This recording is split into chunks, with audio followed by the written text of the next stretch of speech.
اللہ تعالیٰ نے جو انسان پیدا کیے ہیں ان کے مزاج مختلف ہیں.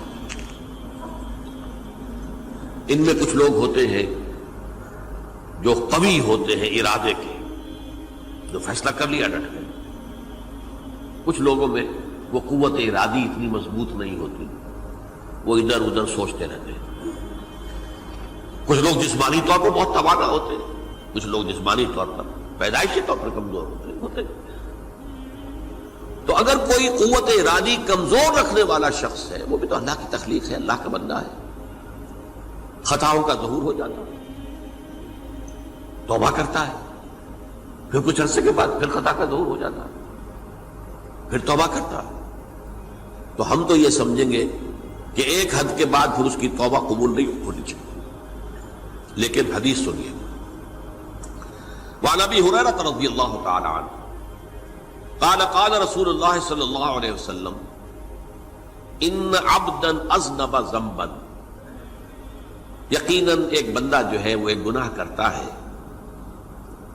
فقال، پھر وہ کہتا ہے رب، اے میرے پروردگار، اذنبت فاغفر لی، مجھ سے گناہ ہو گیا ہے، مجھے معاف فرما دے. فقال ربہ، تو پروردگار یہ کہتا ہے اعلم عبدی ان لہ ربا یغفر الذنب ویاخذ بہ، میرا یہ بندہ یہ جانتا ہے کہ اس کا ایک رب ہے جو گناہ معاف بھی کر سکتا ہے اور سزا دے بھی سکتا ہے. کیا مانی ہوئے؟ گناہ اس نے کیا ہے لیکن جانتا ہے اللہ کو کہ وہ معاف بھی فرما سکتا ہے، تبھی تو وہ اللہ سے معافی کی درخواست کر رہا ہے. اس کے اس جاننے کی بنیاد پر، اس کے اس علم کی بنیاد پر، اس کے اس ایمان کی بنیاد پر فرمایا غفرت لعبدی، میں نے اپنے بندے کو معاف کر دیا. ثم مکث ما شاء اللہ، پھر وقت گزرا جتنا کہ اللہ نے چاہا. ثم اذنب ذنبا، پھر اس سے گناہ ہو گیا. فقال رب اذنبت ذنبا فاغفر، پھر کہتا ہے پروردگار مجھ سے گناہ ہو گیا، پھر مجھے معاف فرما دے.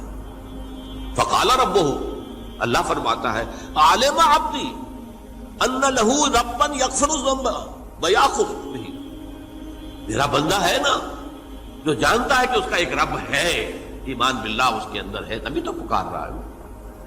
اور یہ بھی جانتا ہے کہ وہ گناہ معاف بھی کر سکتا ہے اور چاہے تو پکڑ بھی سکتا ہے، سزا بھی دے سکتا ہے. تو فرمایا، اللہ تعالیٰ فرماتے ہیں میں نے فرمایا کہ میں نے معاف کر دیا. ثم مکث ما شاء اللہ، پھر ایک عرصہ گزرا اس کے بعد. ثم اذنب ذنبا، پھر اس نے گناہ کیا. قال رب اذنبت ذنبا آخر، اس نے کہا پروردگار میں نے تو پھر ایک اور گناہ کر دیا، فاغفر لی، مجھے بخش دے. فقال اعلم عبدی ان لہ ربا یغفر الذنب ویاخذ بہ، میرا بندہ جانتا ہے نا کہ اس کا ایک رب ہے جسے وہ پکار رہا ہے، کیوں وہ جانتا ہے کہ اسے اختیار حاصل ہے کہ چاہے تو بخش دے اور چاہے تو پکڑ لے. اس کے اس علم، اس ایمان کی بنیاد پر میں نے اسے معاف کر دیا. ایک اور حدیث، میں نے چونکہ اس گفتگو کے لیے ان احادیث کا تفحص کیا ہے، یہ تو بہت ہیں حدیثیں، میں نے ان میں سے کچھ چنی ہیں. ہمارے بعض واعظ ناصح وہ بھی کسی شخص کو روکتے رہے، برائیوں سے روکتے رہے، نہیں رکتا، تو کہیں غصے میں آ کے اللہ تجھے کبھی معاف نہیں کرے گا. یہ کتنا بڑا جرم ہے، اس کا اندازہ کیجئے اس حدیث سے. تو میرے بندے کو میری رحمت سے مایوس کر رہے ہیں، کتنا بڑا جرم ہے، اس کا اندازہ کیجئے.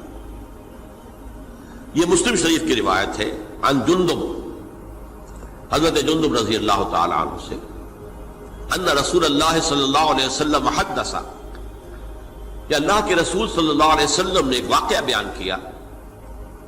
ان رجلا قال، کہ ایک شخص نے یہ کہا واللہ لا یغفر اللہ لفلان، کہ خدا کی قسم اللہ تعالیٰ فلاں شخص کو کبھی معاف نہیں کرے گا. وَأَنَّ اللَّهَ تَعَالَى قَالَ، اس پر اللہ تعالیٰ نے یہ فرمایا منزل الذی یتعلی علیہ، یہ کون ہے جو میرے اوپر حکومت کرنے والا آ گیا، جو میری طرف سے حکم لگا رہا کہ میں کبھی معاف نہیں کروں گا؟ منزل الذی، کون ہے وہ شخص، الذی یتعلی علیہ انی لا اغفر لفلان، کہ میں فلاں شخص کو کبھی معاف نہیں کروں گا، قد غفرت لفلان، اس کو تو میں نے معاف کر دیا، واحبطت عملہ، اس شخص کے تمام اعمال میں نے ضائع کر دیے کہ تم نے میرے بندے کو مایوس کیا۔ یہ ہے جرم کی انکار۔ تو توبہ کی دعوت دیتے رہو، توبہ کے لیے لوگوں کو آمادہ کرتے رہو، توبہ جو ہے اس کے لیے ترغیب دیتے رہو، اللہ تعالیٰ معاف فرمانے والا۔ اب آخری حدیث سنا رہا ہوں، یہ تو بہت ہی عجیب حدیث ہے اور متفق علیہ، یہ بخاری اور مسلم دونوں میں۔ حضرت ابو سعید الخدری رضی اللہ تعالی عنہ جو ہے وہ اس کے راوی ہیں۔ حضور نے فرمایا کانا فی من کانا قبلکم رجل قتل 99 نفسا، تم سے پہلے جو امت تھی بنی اسرائیل، گویا کہ ان کا ذکر ہے، اس میں ایک آدمی ایسا تھا جس نے 99 قتل کیے تھے۔ اب آپ اندازہ کیجئے کتنا بڑا گناہ کبیرہ ہے قتل۔ قرآن مجید میں آتا ہے وَكَأَنَّمَا قَتَلَ النَّاسَ جَمِيعًا، اگر ایک انسان کو بھی ناحق قتل کر دیا گیا تو یہ ایسی ہے گویا کہ اس نے پوری نوع انسانی کو قتل کر دیا، اس نے 99 قتل کیے۔ فَهَلْ لَهُ مِن تَوْبَةٍ، پھر اس کے بعد یہ ہوا کہ اس کے اندر توبہ کا جذبہ پیدا ہوا۔ فَسَأَلَ عَنْ أَعْلَمِ أَهْلِ الْأَرْضِ، تو اس نے پھر سوال کیا، لوگوں سے پوچھا کہ زمین میں رہنے والوں میں کون سب سے بڑا عالم ہے۔ فَدُلَّ عَلَى رَاهِبٍ، تو اسے بتایا گیا فلاں راہب فلاں جگہ پر ہے، وہ بہت نیک ہے، بڑا عالم ہے۔ فَأَتَاهُ، وہ اس کے پاس آیا، فَقَالَ أَنَّهُ قَتَلَ 99 نَفْسًا فَهَلْ لَهُ مِن تَوْبَةٍ، انہوں نے کہا دیکھیے راہب صاحب، میں نے 99 انسان قتل کیے، اب مجھے یہ بتائیے کہ میرے لیے توبہ کا کوئی امکان ہے؟ فقال لا، انہوں نے کہا نہیں۔ فقتلہ، اس نے اس کو بھی قتل کر دیا۔ فکمل بہ 100، اپنی سینچری مکمل کر لی، مطلب 99 کے بعد ایک ہی کسر تھی، اس کو بھی قتل کیا، 100 پورے کر لیا۔ ثم سأل عن عالم اہل الارض، پھر اس نے پوچھا کوئی اور کوئی بڑے عالم انسان ہو۔ فدل علی رجل عالم، پھر اس کی رہنمائی کی گئی ایک بڑے عالم شخص کی طرف۔ فقال انہ قتل 100 نفس، تو اس نے وہاں جا کر کہا کہ میں 100 انسان ہلاک کر چکا ہوں، قتل کر چکا ہوں۔ فہل لہ من توبہ، میرے لیے توبہ کا کوئی امکان ہے؟ فقال نعم، کیوں نہیں، 100 قتل کیے تب بھی کیا ہے، توبہ کا راستہ دروازہ کھلا ہوا، ما لم یغرغر، جب تک کہ وہ گھنگرو نہیں بج رہا اس وقت تک تمہارے توبہ کا دروازہ کھلا ہوا ہے۔ فرمایا نعم، ومن یحول بینہ وبین التوبہ، تمہاری توبہ کے درمیان اور تمہارے درمیان کون حائل ہو سکتا ہے، توبہ کا دروازہ کھلا ہے۔ لیکن ساتھ ہی کہا انطلق الی ارض کذا و کذا، اب تم ایسے کرو جہاں تم رہتے ہو وہاں نہ جاؤ واپس، وہاں کا ماحول اچھا نہیں ہے، معاشرہ اچھا نہیں ہے، ہو سکتا ہے کہ تم توبہ پر قائم نہ رہ سکو، تم فلاں جگہ چلے جاؤ، وہاں اچھے لوگ آباد ہیں، ان میں جا کر رہو۔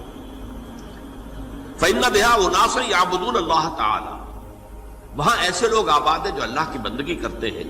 فاعبد اللہ معہم، تو تم ان کے ساتھ مل کر اللہ کی بندگی اور پرستش کرو۔ ولا ترجع الی ارضک، اپنی زمین کی طرف اپنے وطن میں واپس بن جاؤ۔ فإنها ارض سوء، وہ بری جگہ ہے۔ فانطلقا، تو وہ چل پڑا، ہجرت کر رہا ہے، اس جگہ جا رہا ہے جہاں کا راہب نے بتایا تھا۔ حتی اذا نصف الطریق، جب آدھا راستہ اس نے پورا کر لیا، اتاہ الموت، موت آ گئی۔ فاختصمت فیہ ملائکۃ الرحمت و ملائکۃ العذاب، اب وہ جہنم کے فرشتے بھی آ گئے اس کی جان قبض کرنے کو، اور جنت کے بھی آ گئے۔ فقالت ملائکۃ الرحمہ، رحمت والے جو فرشتے ہیں جنت والے، انہوں نے کہا جا تائبا مقبلا بقلبہ اللہ تعالی، یہ شخص توبہ کر کے اللہ تعالیٰ کی طرف ہجرت کر رہا تھا، اس لیے اس کی نیت کی بنیاد پر اب یہ جنتی ہے، لہذا اس کی روح ہم قبض کریں۔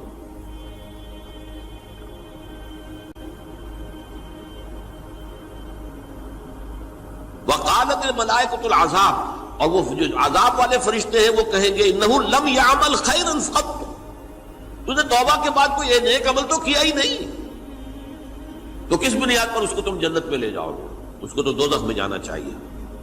فاتاہ ملک فی صورت الآدمی، تو ان کے پاس اللہ نے ایک اور فرشتے کو بھیج دیا آدمی انسانی شکل کے اندر، فجعلوہ بینہم، تو ان فرشتوں نے کہا بھائی ہمارا فیصلہ کرا دو، اس کی روح ہم لینا چاہتے ہیں یا ہم لینا چاہتے ہیں، انہیں حکم بنا دیا۔ فقال قیسوا ما بین الارضین فإلی ایتہما کان اقرب، کہ تم فاصلہ ناپ لو جہاں سے وہ چلا ہے اور جہاں جا رہا تھا اور یہاں اس کی موت ہو رہی ہے، تو کون سا فاصلہ زیادہ ہے؟ جب ناپا گیا، بلکہ ایک حدیث میں آتا ہے کہ اس پر اللہ نے زمین کو جو ہے حکم دے دیا، ایک طرف والی زمین تو سکڑ جا، دوسری والی جو ہے تو پھیل جا، تاکہ وہ جدھر جو وہ جا رہا تھا وہ زیادہ قریب ہو جائے بنسبت اس کے کہ جہاں سے وہ چلا تھا۔ تو اس فیصلے پر پھر جو فرشتے تھے، جو کہ رحمت کے فرشتے تھے، وہ اس بندے کو لے گئے جنت کے اندر۔ یہ ہے توبہ کی عظمت اور اس کی تاثیر۔